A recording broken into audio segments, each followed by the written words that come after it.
the other portion out that window. Warm, and the sun is shining very brightly. And even as you're looking around, your side of the cabin, your end of the cabin, is completely filled with debris. There's a large number of people who are currently not moving, and everything is just a complete and total wreck. Oh boy.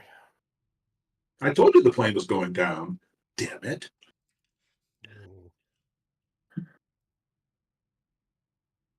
Now, I will start. I will start with you, Sean. Oh God. Now, again, we did not specify which half of the plane you are going to be in. So you could be near the cockpit, you could be towards the back end, it doesn't much matter. But you realize that, you're alive. The person sitting next to you is clearly not. Oh dear.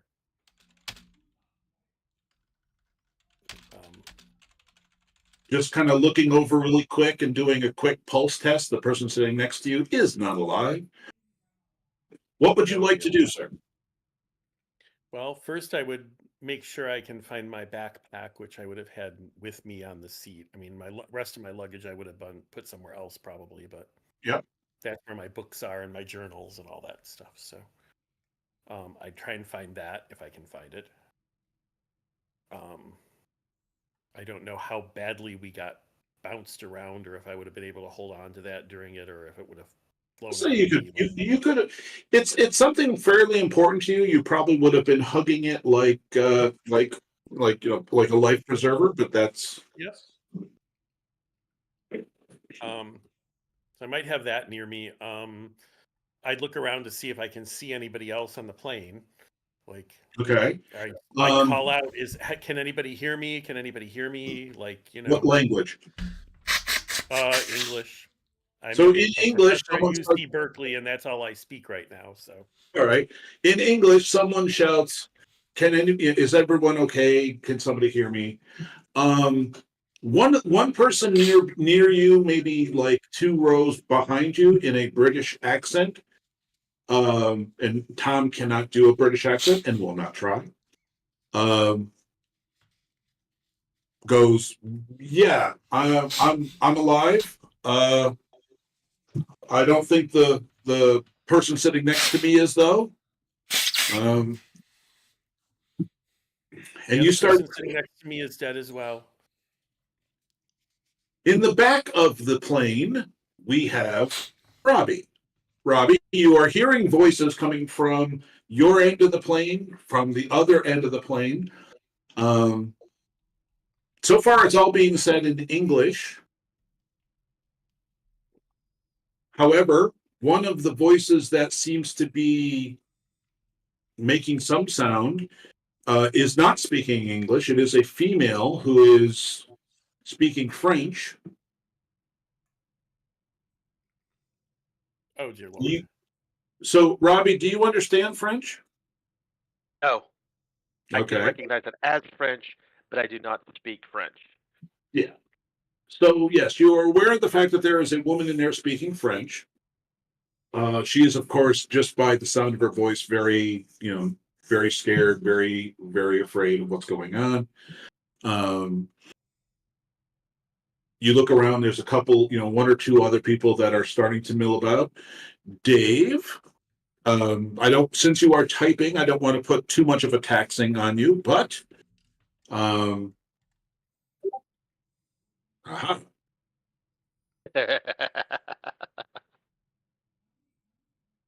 Oh, dear Lord. She has been banged up. She says, I've hurt my wrist, I have hurt my arm. Sorry, my left wrist, my right arm. She's definitely very, very rattled. Phil, when you are certainly alive. You have survived the crash.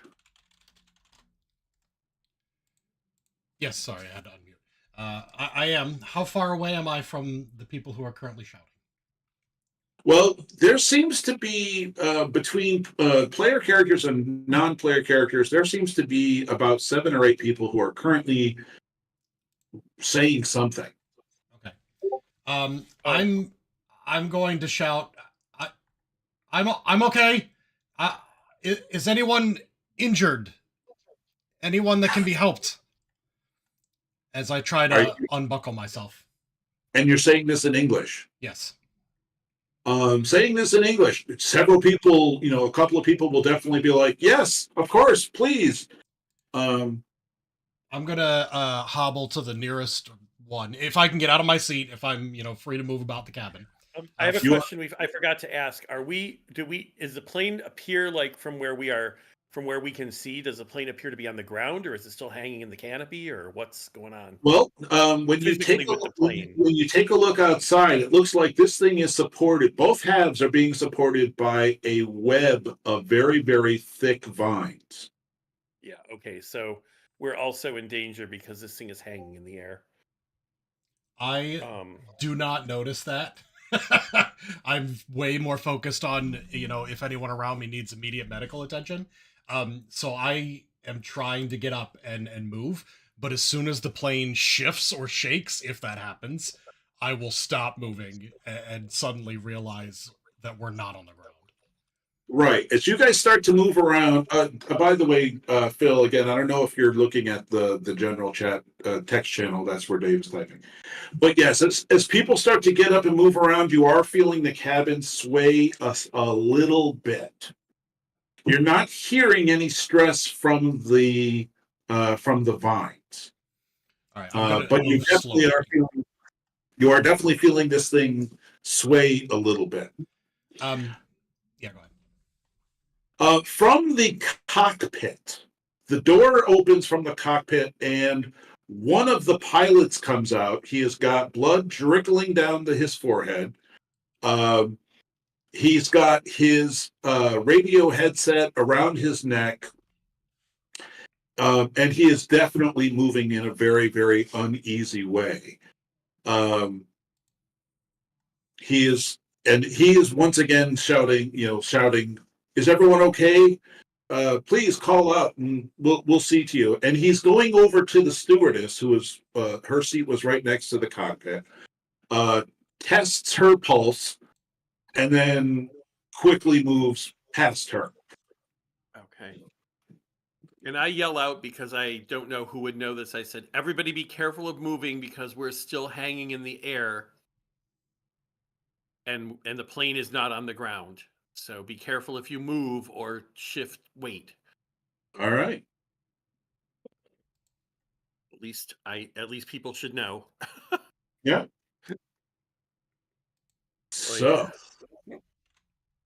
So at this point, you guys are capable of moving slowly enough. As you're going from person to person, you can, check for pulses, see if people are okay, and so on.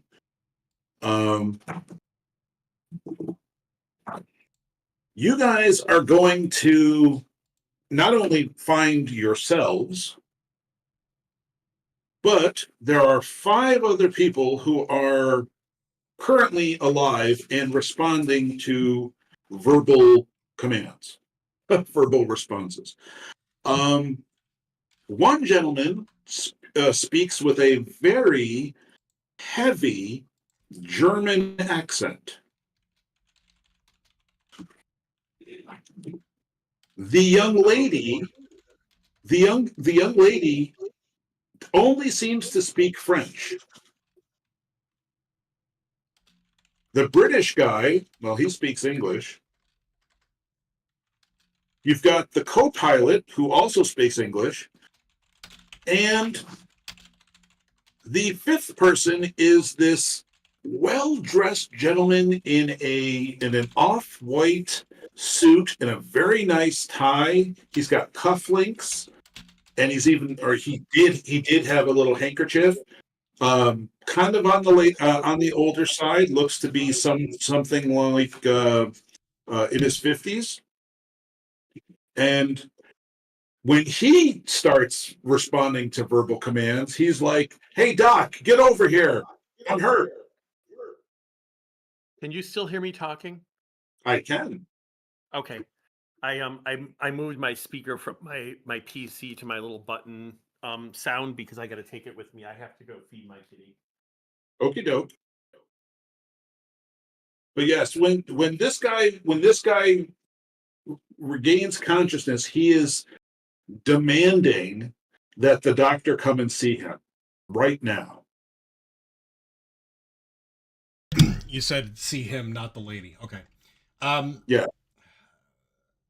Who is he closest to me? No. Okay, then he's not getting seen first. So I'm as I okay, as I slowly move up because I know the the airplane is slightly wobbly. I'm gonna yell out, "Is anyone bleeding?"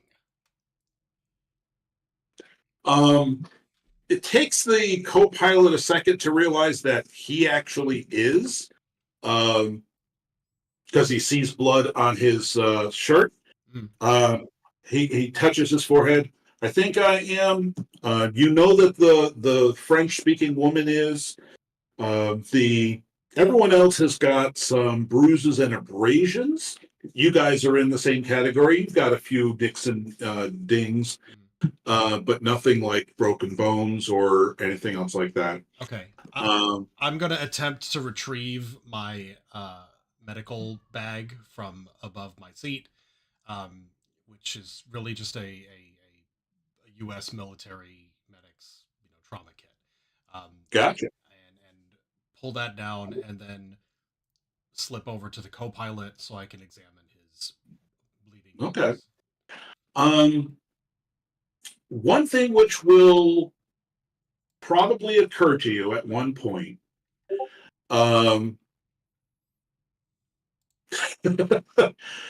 That's okay, Dave. Like I said, it's a shakedown. It's a shakedown episode. Don't worry about it.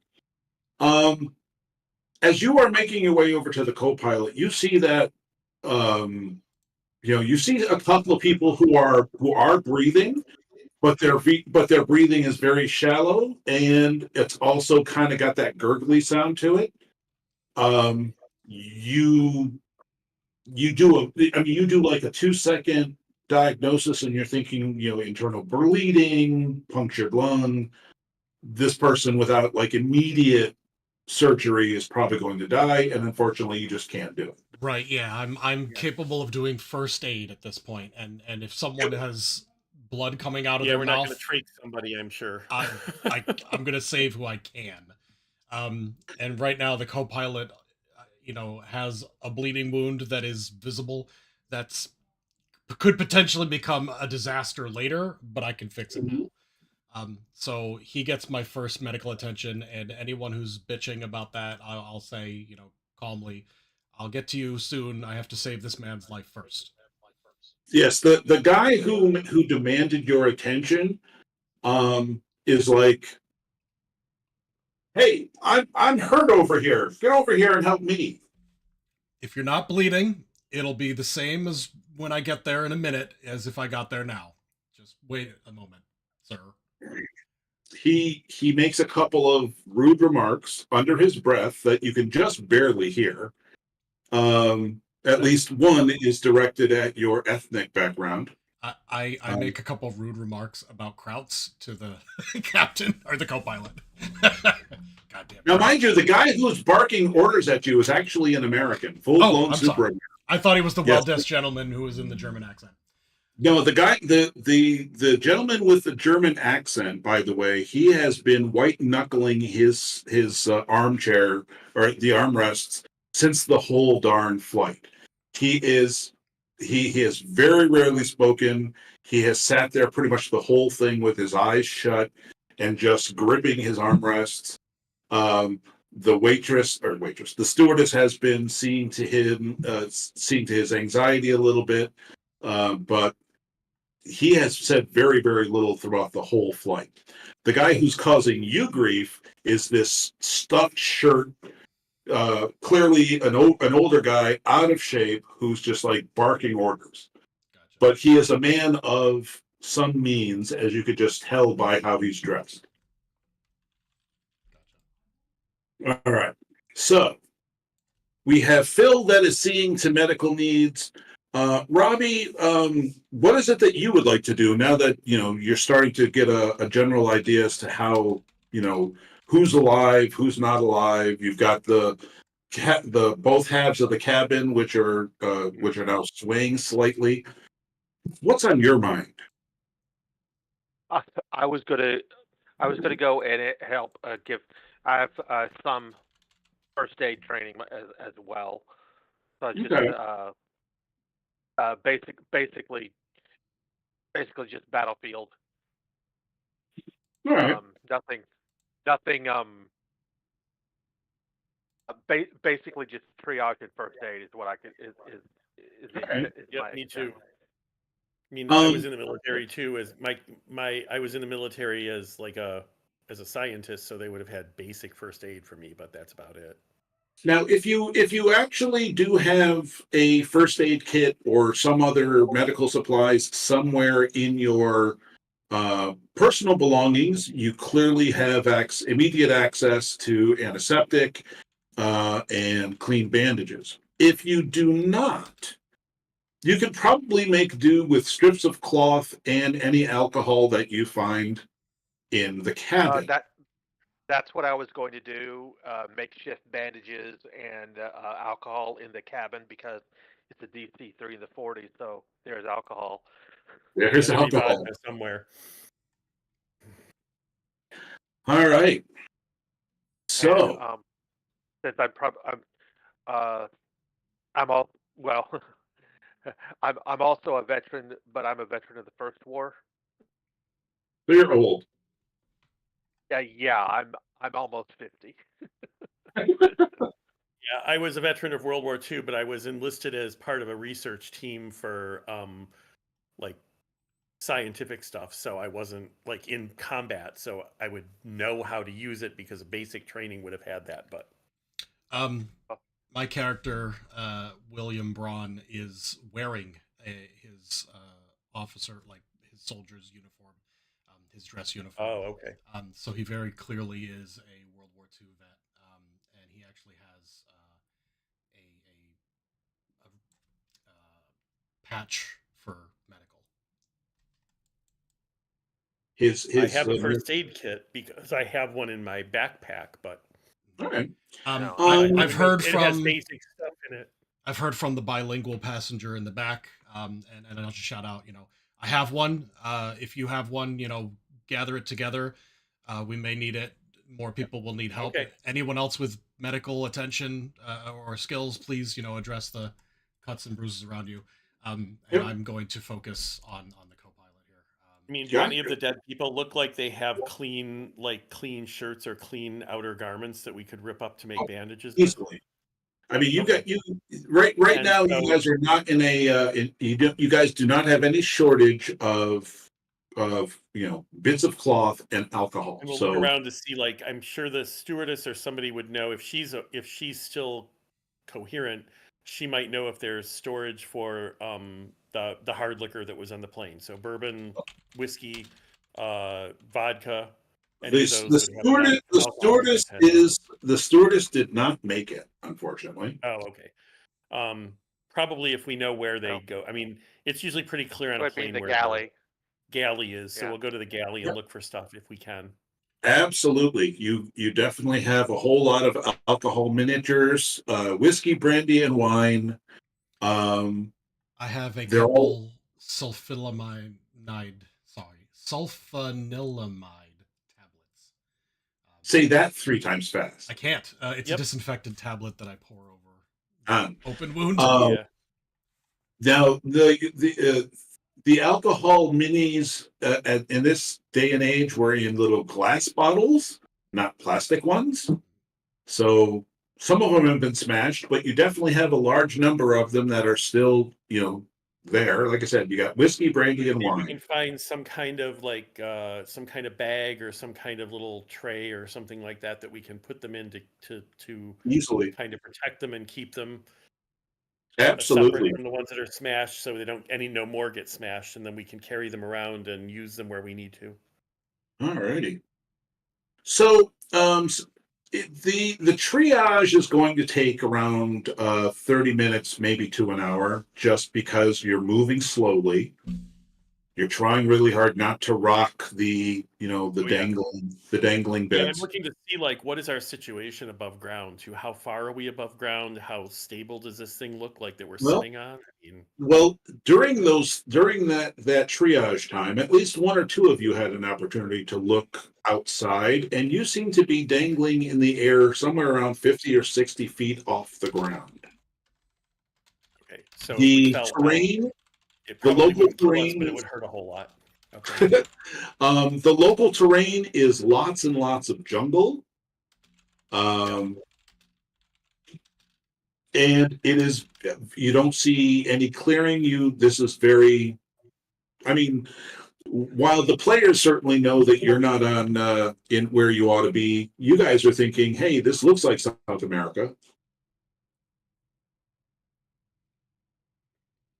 So, putting a few bandages on, here and there, making sure that the wounds are clean. Again, I'm not going to force any rolls to anything. Thankfully, none of you 10 people have any broken bones. You just have a few breaks in your skin, contusions, a few bumps.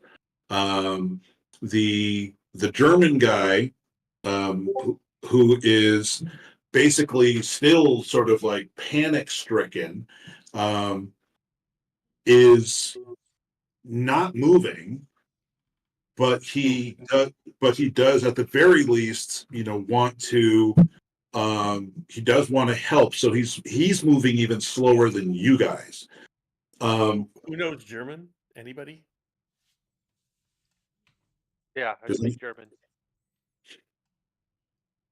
The guy, the wealthier guy in the suit seems to be less patient. All right. Oh yeah. He seems less patient. He is, I mean, just by casting a quick glance at him, he looks like he's got a severe bump on his forehead, no actual breaks in his skin. But to hear him go on, he's like, I'm important. Come and see me right now. Yeah, I know. Once I've got the co-pilot under, wraps, he's not bleeding anymore. He's patched up. I will actually go into. Who else was bleeding? Yeah, I don't think anyone else was bleeding. It's all Nope. busted. No, okay. fists and Okay, shit. just a co-pilot. Yep. Do you want help with that, or do you want I don't know if we can help each other and get skill bonus, or I don't know how that works. But Well, again, I'm not forcing any rolls. I mean, I'm assuming that you guys have the capacity to simply, bandage up a wound without too much stress. So I'm not going to force rolls. It just takes time to get to everybody since you are moving slowly on the swinging airplane carcass.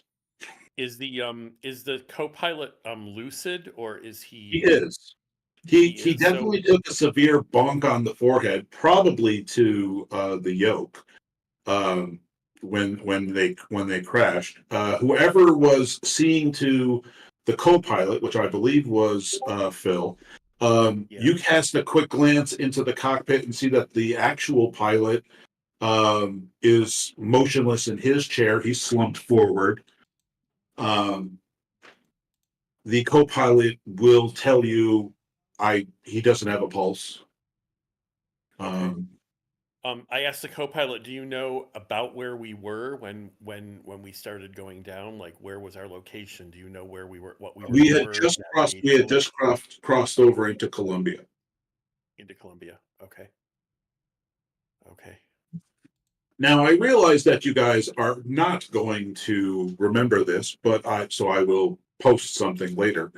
But your 5 NPCs, you've got the co-pilot. His name is Lieutenant James Calloway. He's an American. Speaks very, very straightforward English, but his English has got a little bit more of a Midwest accent. Again, Tom is not going to try. The British voice that you heard comes from a somewhat older gentleman. His name is William Grant. And when he sees the military uniform on Phil, he actually salutes. He does the British salute, the palm up. Oh, that's the British guy? The British guy. Okay. The stuffed shirt, the guy who is demanding medical attention and is probably being put at the end of the list just for being a dick. His name is John Whitmore, and a couple of you guys might recognize the name as being a somewhat successful business owner, entrepreneur. This is a guy who is, either old money or his own, fortunes, but this is a wealthier guy. The German, when you go over and try to talk to him, first off, you find out he's not actually German, he's Swiss.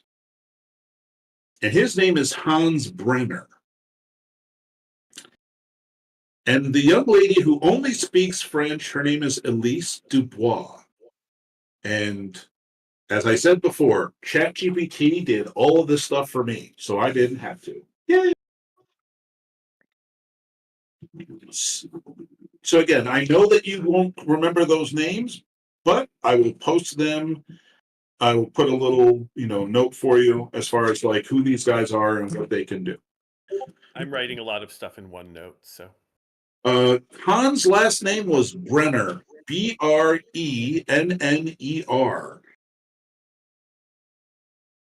I spelled that correctly. I am so proud of you. I forget Dubois, though. That's not getting spelled correctly. Yes. But Elise Dubois, unfortunately, no umlauts, no tilde, no. This is not Sploonier. Oh, but 3 S sets. Yes. But yes, despite everyone's attempt to talk to Elise in other languages, it seems like the only one that she understands is French. And she will tell you through whoever is interpreting that she's actually a Belgian, but she speaks French. Oh. Belgian, that explains it. I'm sure, this may have come up prior to me joining, because I will always be joining late, unfortunately. But I'd love to get some information on all the player characters as well. I've gotten a little bit. Yeah, we do need to know that as well. Done formal introductions. I will start. My character is William Will Braun. He is an American who is native to the New York and New Jersey areas, but kind of moves around a lot. 30-year-old male. That's Wait, Wilbron from New Jersey? Yes. 30 something, right? Mm-hmm. It's Braun, if that matters. Yep. Only speaks English and has a medic military background, but is really mainly just first aid.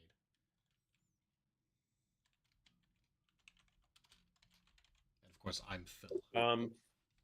I am Declan Masterson. I had just graduated from college when I was enlisted into the Army, and I worked in a science group trying to figure out new weaponry and new machinery of warfare, because I was a student at UC Berkeley, and they recruited me into their weapons division. When I got out, I'm back at Berkeley teaching geology and science. I'm actually in a mining expedition right now to figure out mining somewhere. So Everybody calls me Deck. And what's your real name? My real name is Sean. Sean.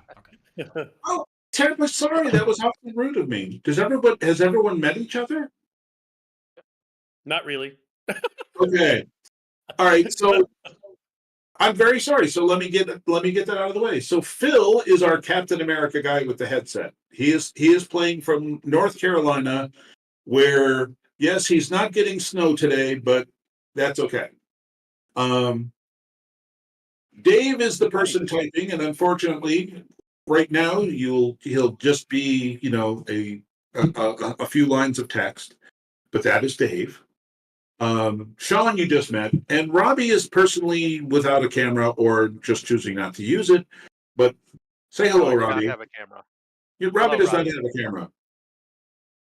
We have to get Robbie a camera so that when you stream this on Twitch, everyone can see Robbie's smiling, happy face. We've streamed before with like Ron Hathaway, who just had a picture of a knoll. It's fine. Yeah. But yeah, when the emails were going out to say, hey, who wants to game? It sort of started with both Phil and Dave, who were like, I don't game enough. Here we go. And then the rest of it just sort of snowballed from there. Sorry for interrupting. Typing, by the way, because I'm using the microphone on my laptop. I don't want to bang around while people are talking. Pete. Well, we will eventually get Dave up to up to standard, so he'll be awesome. And then, like I said, we get Robbie a camera so that we can see his bright and smiley, happy face. Well, maybe bright and smiling. Well, Yeah. Yeah, you never know. So after you guys do your quick triage, it does certainly you will be able to figure out that U9 are the only survivors on board. You're it. Everyone else has died from the impact. A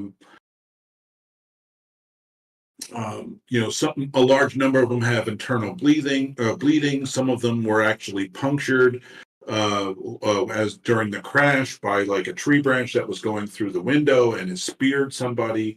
It's pretty gruesome. Those of you who have, in fact, some military experience or medical experience, it's jarring, but you can handle it.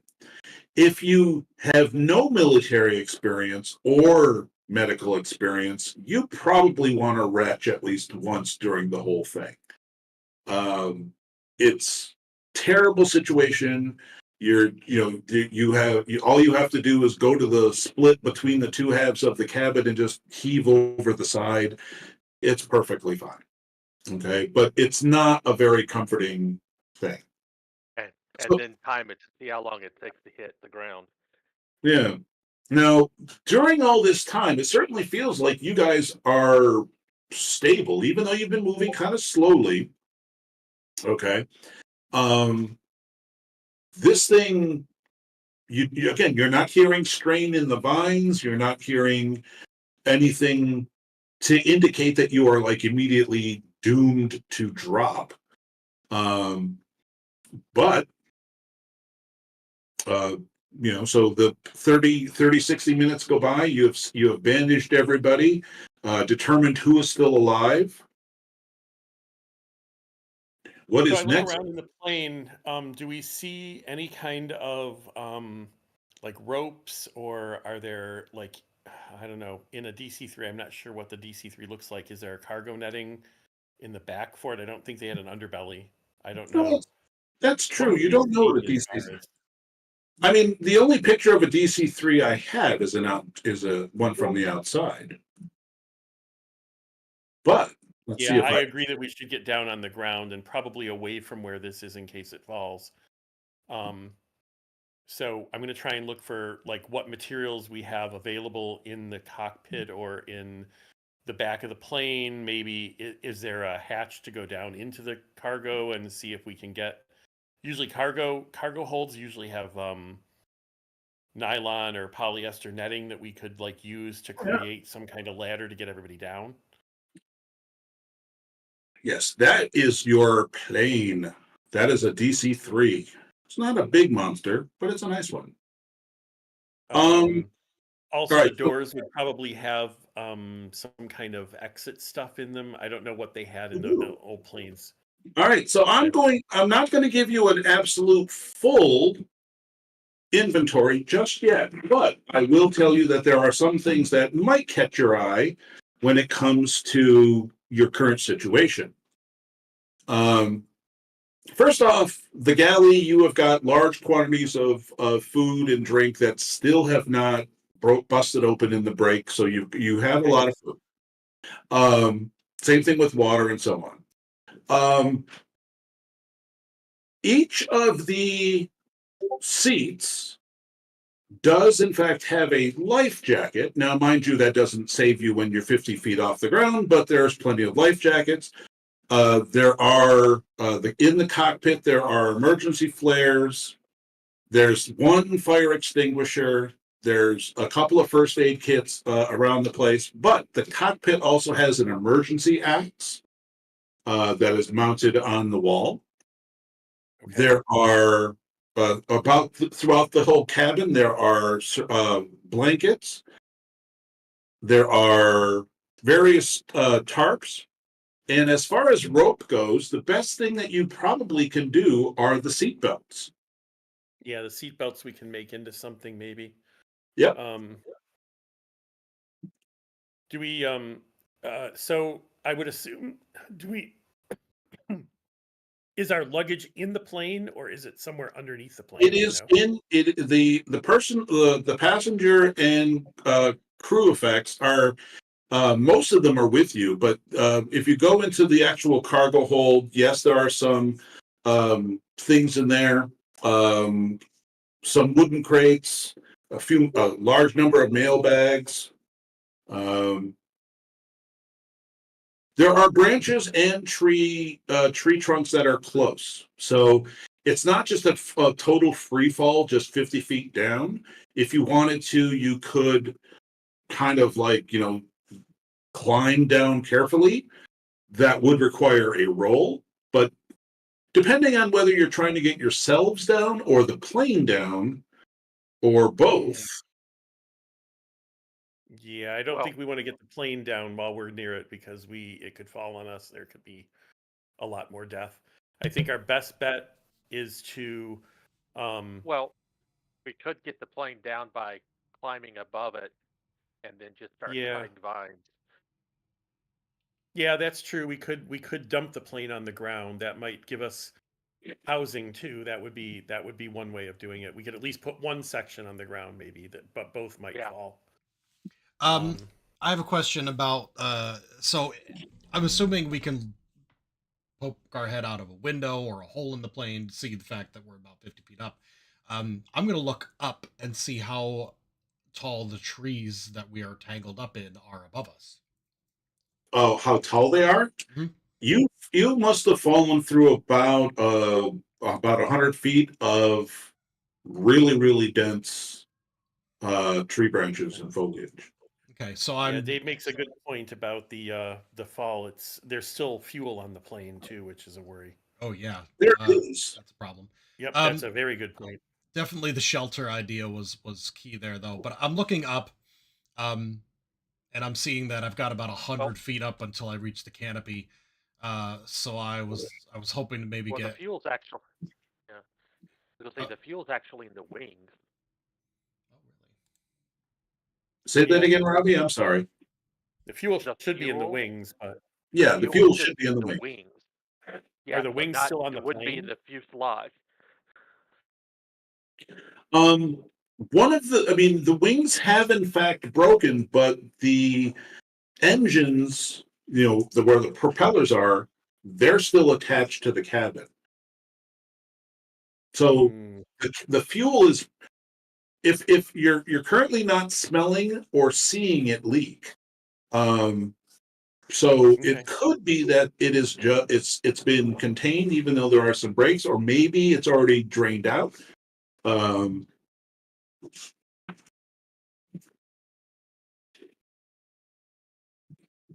After Yeah. everyone has been dealt with, we said it was been about 60 minutes of doing first Yeah. aid. I started with the co-pilot and then went to the grumpy businessman just because then nobody else would have to deal with his ass. Once we're convinced everyone that's going to make it out of this alive has been taken care of, I'm going to be like, okay, I think the next thing we need to do is get out of the plane. Yes, it looks like we're safe up here, but at any moment something could snap. We could all plummet to our deaths, 50 feet. Yeah, I agree. I think what we need Yeah. to do is collect some of the bags that other people had that are dead, maybe, or whatever what bags aren't going to be needed to like have clothing and stuff in it. We could collect anything that will probably further our survival possibilities, like more of the liquor, any kind of food, the flare gun, the axe, anything that's scavengeable that will help us survive. Could be made into a weapon, could be edible, or any of that kind of stuff. And then get onto the ground, well, kind of maybe. there's an awful lot of stuff on this plane, more than the 9 of you can actually just comfortably carry.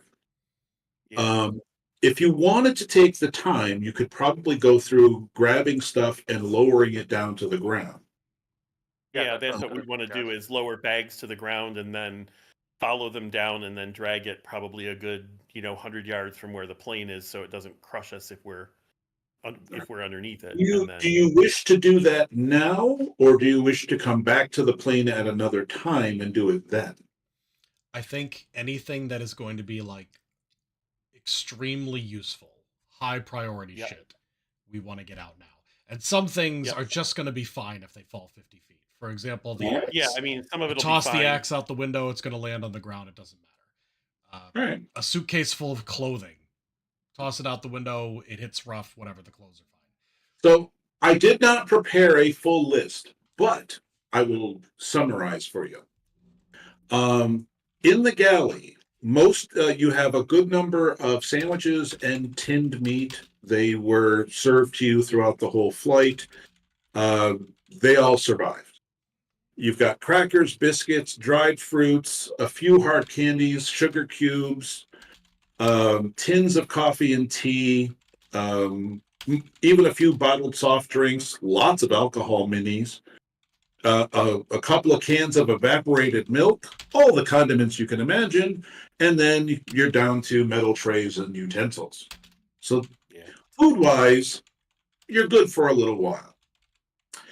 Water, most of the water that you were drinking came from a gravity-fed water tank that has, in fact, been punctured somewhere during the drop. They did not have bottled water in 1947. No, Thank we're heavens. we're in a jungle, so there's lots of water coming down off of everything, and we can probably get traps to catch it or something like that. So for the emergency stuff, you tell me whether it goes with you or not. Life vests. Nah. Nah. Emergency flares. You've got Yep. 4 of Yes. them. 4 emergency flares. All of them. Definitely.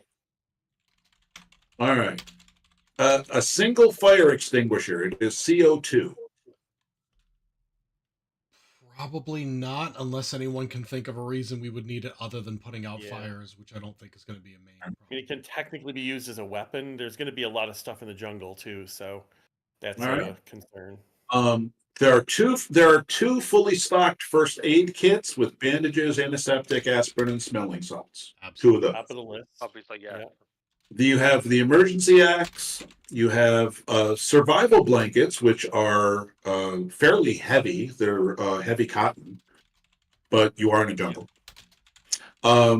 You have 2 flashlights, metal cased flashlights. They are battery operated. You test them really quick. The batteries are currently fresh. Okay. Take those definitely. Okay.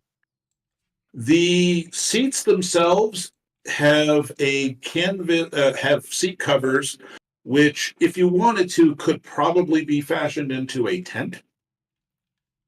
if you were looking for fabric. Yep. All right. And then there's a large number of crates. Do you think we should look through the crates quick or not? We should definitely look and see if any of are labeled, and if not, just pop one open and see what might be. Right. Yeah, we should look at the crates and see. In the crates, really quick, you see that you've got mostly food. It looks like it was set for delivery to a South American station. So you have another crate of dried goods. Nothing else survived, but you got one. From the cockpit itself, you've got, not everything is part of the actual dash. You have a compass, you have flight logs, you even have a slide rule. Compass and slide rule, definitely. You have a set of binoculars, headsets, microphones, notebooks and pencils, charts, maps, radio equipment, things like the altimeter and the airspeed indicator. They're all there. Any of that stuff you want to try to grab? Is the Most radio of them, equipment? Yeah, go ahead. I think that, well, unless we have some way to power the radio equipment, I don't know if we'd be able to use it. The charts definitely we should get. Done and I done. think what else she said. All right. Compass. Yeah, the compass definitely, the slide rule definitely. Binoculars. Binoculars. Okay. Yeah, binos. Binoculars. Yep, that was the ones. Binoculars. Too. Headsets, microphones are not really useful. Pencils, paper. Pencils and paper could be. Charts and maps, definitely. Radio equipment only if it was self, if we could had some amount of power to it. But if it's tied into the airplane, forget it. It's not worth it. Slide rule will save your life one day, young man. A slide rule can be used as a sextant if you know how. For the various personal effects, of course, you've got clothing like crazy. You have large amounts of personal toiletries. No end to that stuff. Wristwatches, pocket watches, travel books and pamphlets. Many cigarette cases and lighters, because this was 47 and everybody smoked. Handbags, of course, books, magazines, eyeglasses. Most of those are broken. You see that the businessman keeps eyeing a couple of pieces of jewelry. Doesn't seem to actually do any good in the jungle, but it doesn't stop him. And also, you will find amongst the personal effects of the passengers and crew, a total of 4 handguns with ammo. Okay. Take those definitely. Yeah, definitely.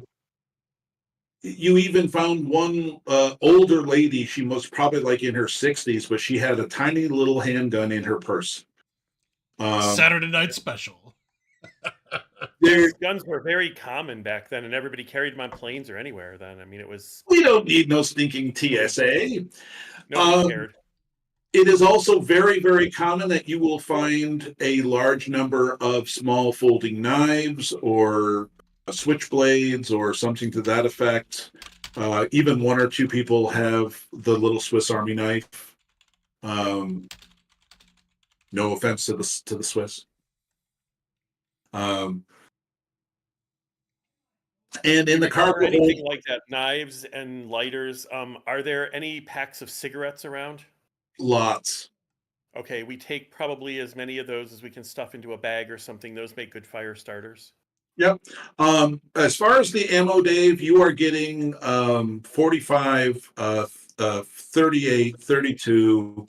Again, it's all for small handguns. In fact, most of the people that are still alive, they don't carry anything except the British guy. The British guy has himself a British military issue pistol. In fact, anyone who was in World War II can recognize it immediately. It is a standard British issue gun that he's using. Yeah. He's got himself a Colt 1911 pistol. That is what the British guy had. 11 M1A. Yeah. The businessman has himself a 38 Colt Detective, and Jimmy, the co-pilot, does actually find himself in the cockpit. He pulls out a Smith and Wesson revolver, but no one else is really armed.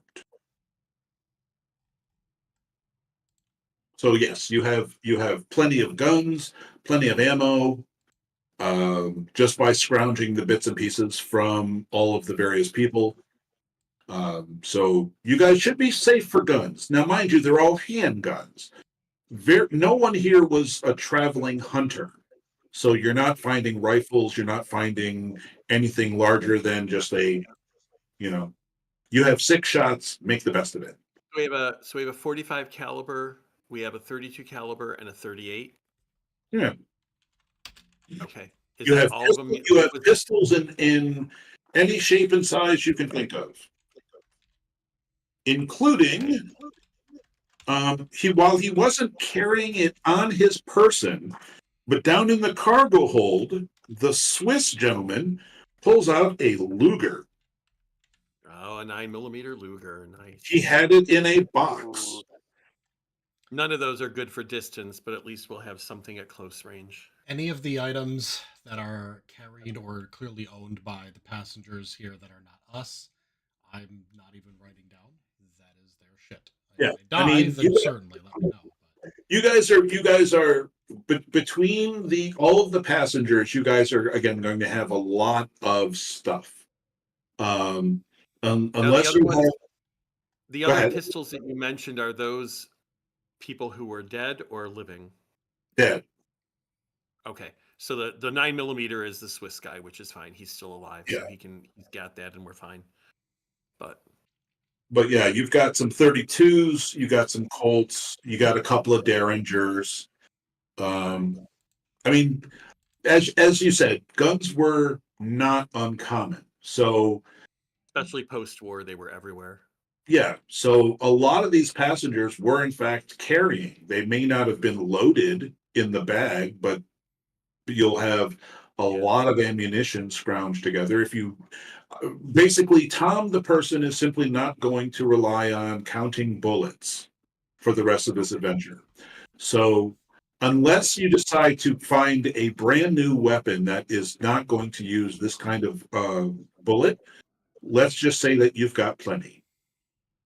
I take my pistol and shoot 50,000 times in the air. No. No.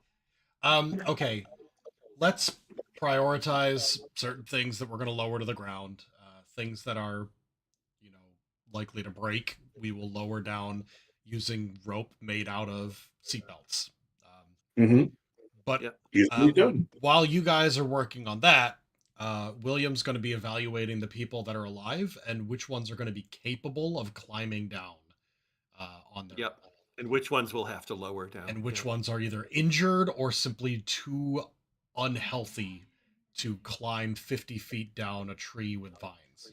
There are 3 people that are potentially on your list of problems. Okay. One is the French woman. She hurt one wrist and the other arm. Okay.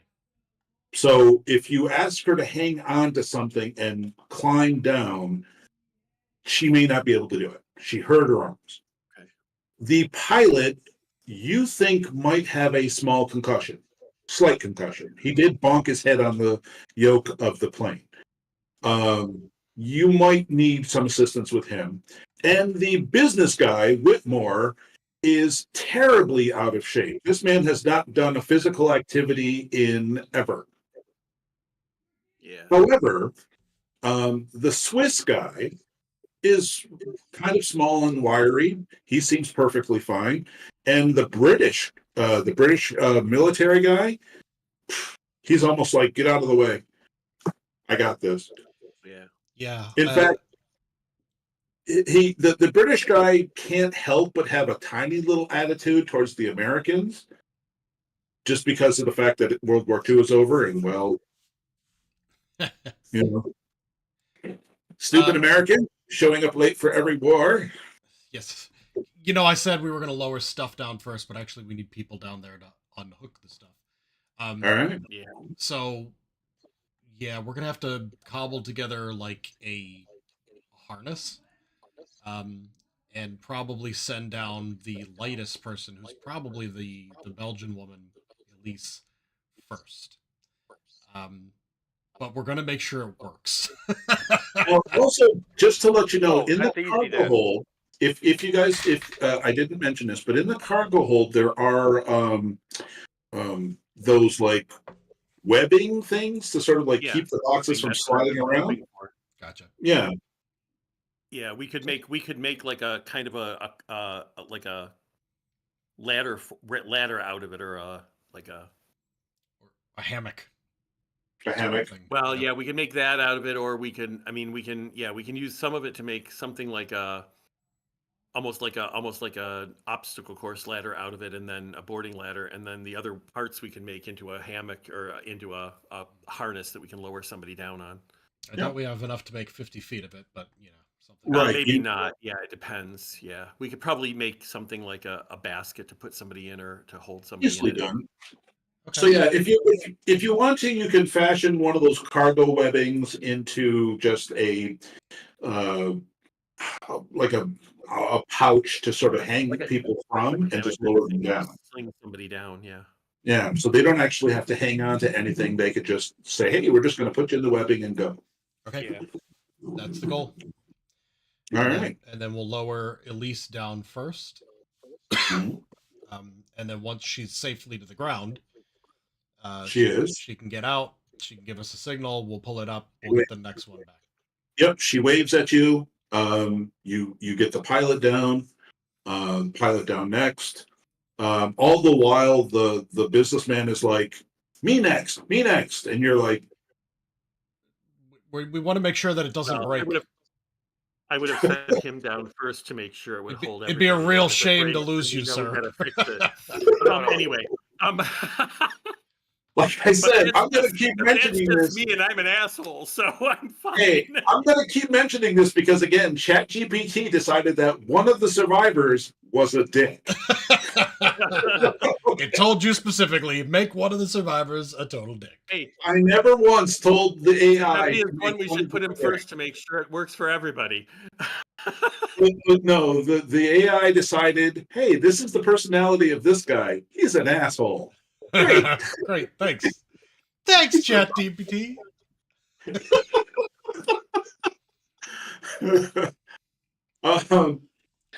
So also our priest has mentioned that he would like to be lowered. He doesn't. Yeah, he cannot climb trees. All right. So I'll send him down after the overweight gentleman. Yeah. Now I will basically say that it's easy enough for you guys to lower, but the last three, whoever they are gonna have to climb down.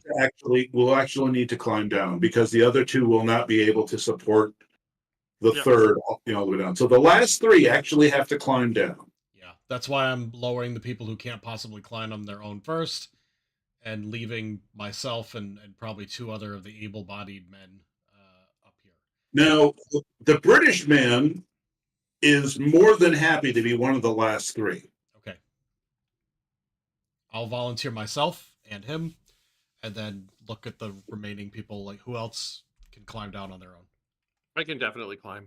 Okay. All right.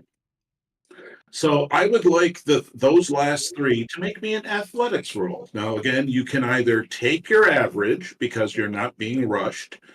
You could take your time and make certain that you're doing it properly. You could just take your average if you want to, or if you want to roll, you could roll. I'm gonna roll. What is taking the average and rolling? Explain it to me again, because the average would be half of your current athletics number. So athletics plus the ranks you put into it gives you a total number. If you take the average, you're just basically saying, I get this. I get half as many successes. Because remember, every dice is a 50-50. Okay. So my athletics Alright, then. is, I didn't know what the thing was built on. So my athletics is rating 2. Yeah. So then Same you here. could take Which is strength, not. Phil, Yeah. Phil, you could roll dice. Yeah, I'm trying to remember the syntax for that. No, as in actually grab Oh, dice. you mean like real dice? I have to go get some. You know, those little plastic things. Those polyhedral things that I spent so much money on. ChessX.com, not sponsored. Other brands are available. I'll be right back. I gotta go find some fucking dice. Need about 10d6. 10d6, my athletics is awesome. But yeah, Sean, so Sean, athletics is based off of your strength. Yeah, I didn't know that. Okay. Okay. Did you put any ranks in it? I put 1 rank in it. All right, so I that wouldn't have been very good at that because I'm thin and wiry, so I put most of my ranks in dexterity instead. that makes sense. So I your did strength not. is a 1. Yep. Okay, so you can roll 2 dice, or if you want to, you could just say, I get 1 success because half of 2 is 1. Yep. Okay. And like, if I wanted to roll a dice, what would I roll? I'd roll. You can roll any dice you want. Yep. Every dice that you roll has a 50-50 chance of success. So you can either say odds or evens. So I get 2 dice, right? Right. So Is that pick what I would any get? 2 dice you want. Decide odds or evens and then roll them. Okay. Odds, I guess. All right. Oh, it's not doing it the right way. Hang on. Like I said, you can also just roll actual dice. Who'd have thunk?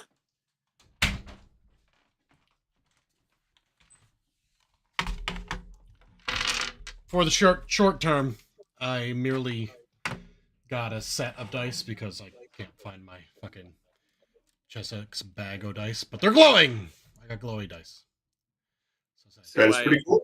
I chose high and I rolled a D2 and I got 2 2s. What does that mean?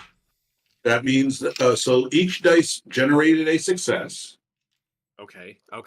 So So whenever that you means choose a so you success had 2 successes. on 2 dice, yes. All right. I'm rolling 5 dice. I have 5 for my athletics. I'm going for evens. I've got 3. I got a 4, All a right. 0, and a 2. All right. The British ex-military, good old Bill Grant, also got 2 successes. So the 3 of you successfully lower yourself down nice and carefully, nice and slowly. And as you are doing so, you're getting some occasional rests by like with a tree branch here or something like that. But right now, everybody who currently has a pulse is on the ground. Okay. You have collected an assortment of things from the plane that could be potentially useful. Now, right now, we're under the plane because that's where we lowered everything.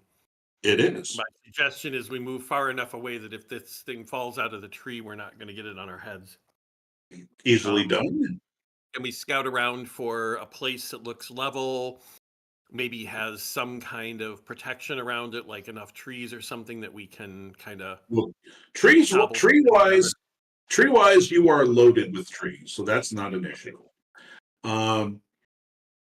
How far? I mean, I guess the question is how far do you want to go from the airplane to find a spot?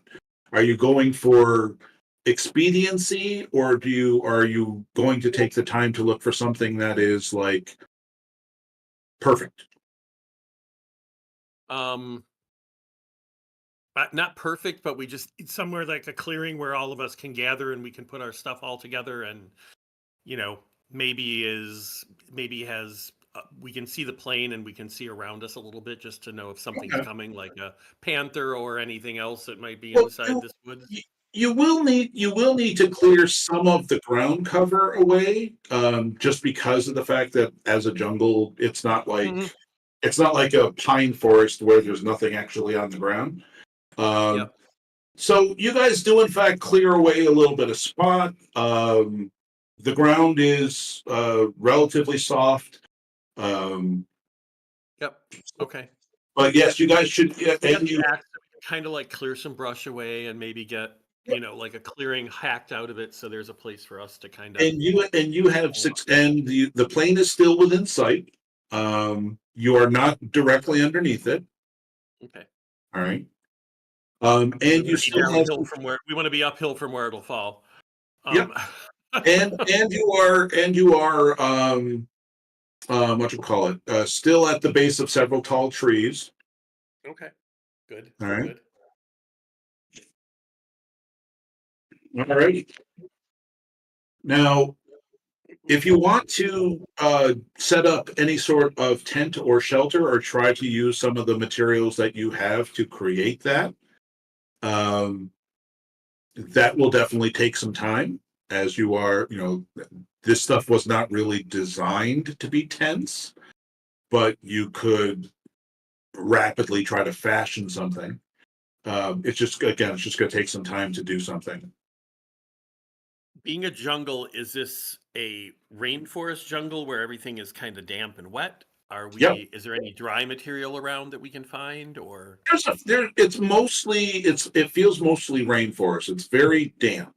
It's not like the actual Amazon as you would expect, where it pretty much rains constantly, but everything is very damp. Also, one thing which you are starting to notice, only because of the fact that you've been here for a little while, the sun isn't moving. Oh. That's interesting. Yeah. Huh. You kind of look at the sun. You just kind of notice you spent about an hour on the plane. It took you some time to get down. The sun hasn't changed position. Yeah, that's not okay.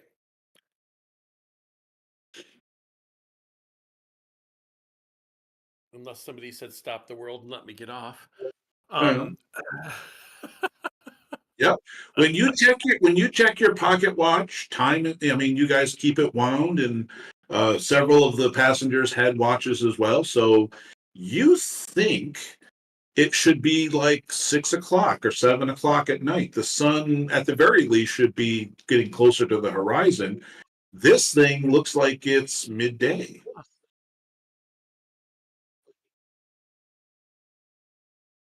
Oh, fascinating. Yeah. The sun does not want to go down.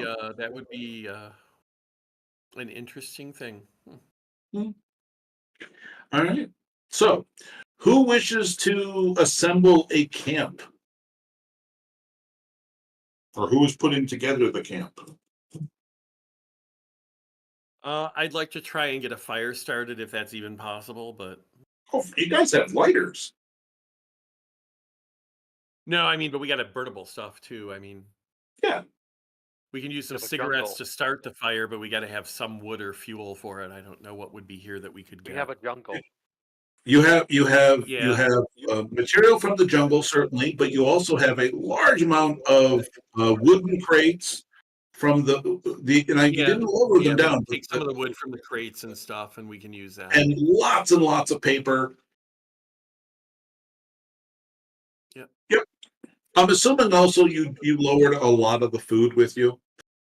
Yeah, food, we would have all brought the food as much as we could because that's going to be essential to survival. So As soon as you guys were on solid ground, the businessman takes one of the bottles of alcohol and downs it. Oh, that's good. Yeah. Because he's a dick. Yeah, because he doesn't realize that's also something that can be used to start fire and heal wounds. It doesn't matter. It's like he apparently has like no actual survival skills. Dave does make a valid point. Dangerous animals usually stay away from fire. Aha, that's right. You guys are in Colombia, after all. Yeah, we're in the Colombian jungle. I mean, as far as we know. Colombia has critters. There is panthers, there are snakes, there are all kinds of things that are not really good there. That is true. This was before they killed most of them off. Well, yeah. So, you guys are in the process of basically setting up a camp. Masterson wants to set up a fire just to keep the critters away. I mean, we don't have to, but that's my idea. That's why I would do it. Has anyone yet checked to see where we are? Because if we're, 5 miles from town. Well, you are looking at your compass that you got from the cockpit, and this thing does not make a whole heck of a lot of sense. Not only is the sun not moving or changing position on you, but the compass seems to have a difficult time pointing to what you suspect should be north. Huh. I mean, if north is that way, then why is it pointing that way? Oh, dear. I'm going to tap the thing a few times, and I'm going to turn around and see if the needle keeps pointing in the direction that it thinks north is. It's pointing in the direction it thinks north is. And I'm looking up at the sun. It just doesn't make sense. Yep, the sun is not changing position. This fucking thing's busted. Uh-oh. Somebody must have put it next to a credit card or something. It doesn't work. Something like that. I'll hand it off to the scientist. Why is this compass not dear. working? Well,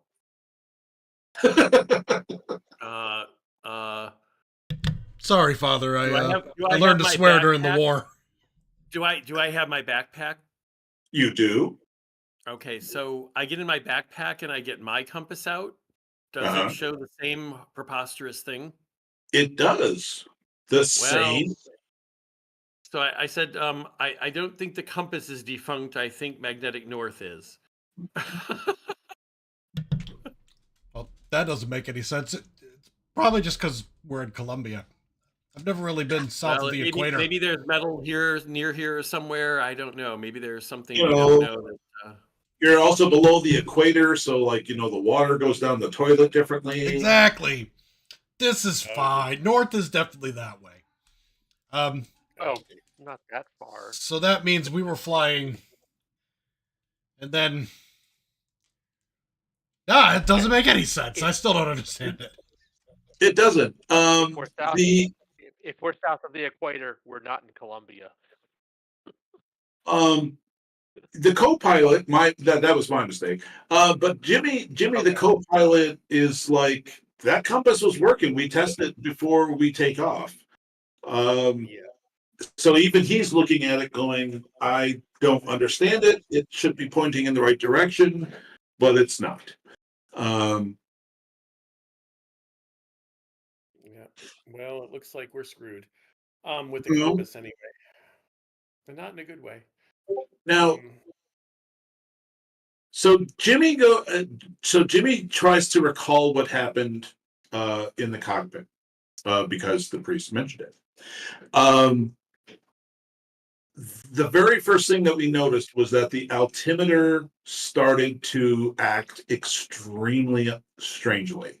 We're not certain as to what happened, but it went. The readings did not make any sense. The altimeter just started to behave very, very strangely.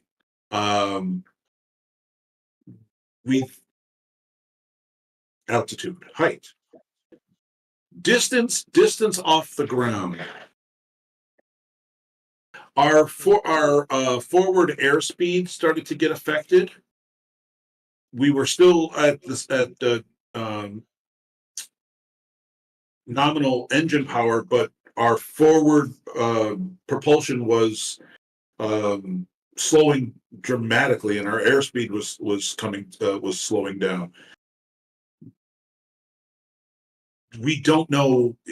I don't know exactly what happened. Normally, we've trained for things like this, and for crashes and such. I mean, I flew briefly during the war, so I know how to fly even in planes that don't operate very well. But this is not what I expected.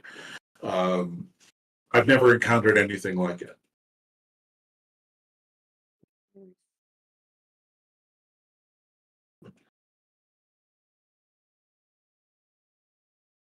As the priest types. Sounds like a soap opera.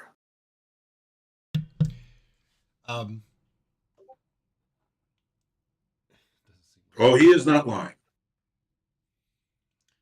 Go ahead.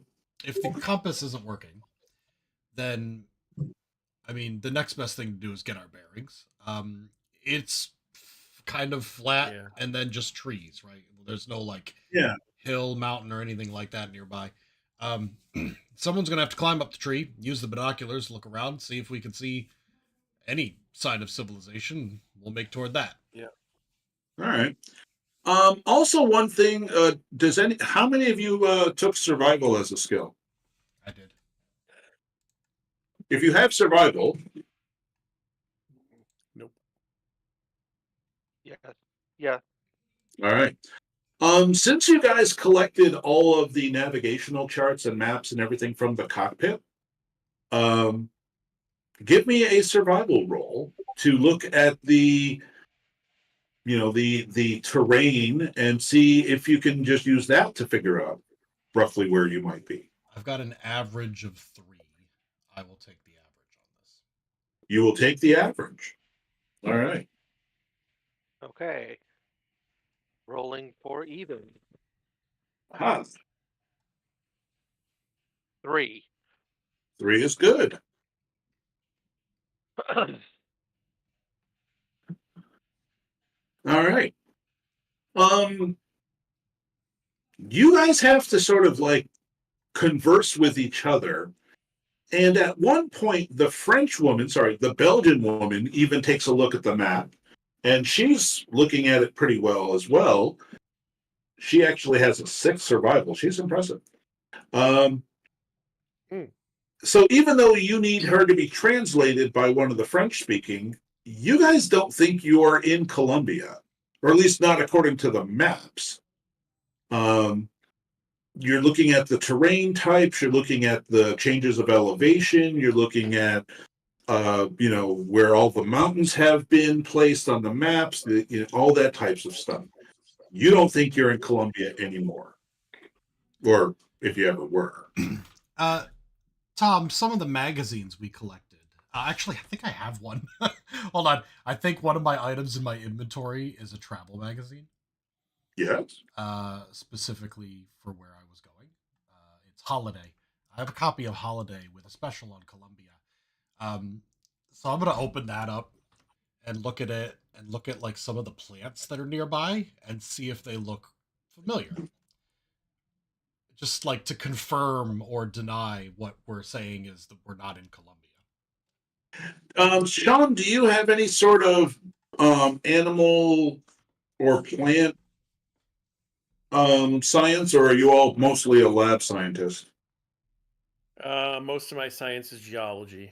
I have science, but then I have a specialist in geology. So okay, well, actually, geology will help. Okay, I have a lot in that because I have science Fair and enough. geology. So I have a 10 rating for science and a 9 for geology. So that works. So I don't know what that is. So you're looking at some of the bits and pieces. Now the travel guide doesn't have an exact inventory like an atlas might or an almanac might, but there's definitely a few things that don't look entirely right. at least as far as like, what you'd expect in Colombia. Your travel guide has things like, avoid this plant because this plant is poisonous. Don't get close to this one because this one will give you a skin irritation, that kind of a thing. So you definitely don't see some of those things. However, Geology Boy can look at the soil samples and immediately decide that this is kind of volcanic soil. And Colombia doesn't really have volcano in it. Oh. It is at this time that you hear the French lady scream. Ah! She screams in French. And she is looking at the sky. Uh-oh. I pull out my pistol She's and just surrendering. scream responses to grab my gun. And Okay. I also look up at where the Belgian lady is looking. She is looking at a very large flying critter. And as you're looking at it, you probably just thought, well, South America has condors. Maybe it's a condor. And then you're looking at it going, no, that's not a condor. You pull out the binoculars. You immediately start looking at it, and it is a pterodactyl. Oh, dear. Yeah, no, I would know what that is because I'm a scientist. Anyone knows what that is. They've been to a museum. And Ooh, no. and we will roll end credits on this day and pick up next time because having a dinosaur pop up is definitely just before the end credits a good thing. Perfect. Love it. Dun, dun, dun, dun, dun. Our intrepid heroes seeing a pterodactyl. So first off, everyone gets an experience point because it's the end of the session. Yay. Secondly, again, Phil has mentioned the possibility of streaming this live on Twitch. If anyone has any objections, concerns, or whatever, say so. I I don't. did. I did this whole session. My bad. Awesome. And hopefully Dave will get his mechanical stuff all taken care of, and that will be all, that'll be great. Hopefully everything is back to happy. I am probably going to be wrapping up around 10 o'clock most nights. Today's a little early, just because I kind of expected today to be sort of a shakeout for everything. But now you guys, again, the whole episode was just to get you on the ground, and now you realize that there's a pterodactyl in the air. And your plane is still like dangling on tree vines around there. So yepers. So you might want to get that thing down so we can hide in it from pterodactyls, maybe. it is a possibility, but again, we're pausing on the pterodactyl and then we're cutting the credits. In our next episode, what will they do? I know, we get Johnny Quest and Haji to get into trouble. Because those two always get in trouble. Anyway, hope you had it. I'm glad we finally got the plane off on the ground. I'm glad no one died. Yay. Yay. Yay. 2 weeks. Let's play in 2 weeks, hopefully. Actually, Dave, a sufficient number of giant spider webs could be made into better rope and into netting. Anyway. All righty. We'll do that. We won't make you do it. So at least 2 of you, I will see you next week for dinner. And everyone else, I will see you in 2 weeks for a game. And Phil, whenever you wish to gripe, just let me know. Do you want to stick around, or are you ready for bed? Griping! Yeah! I'll have to turn the cameras off right. because I'm going to say guys. some stuff. All right, that'll gents. Get Have me a good deported.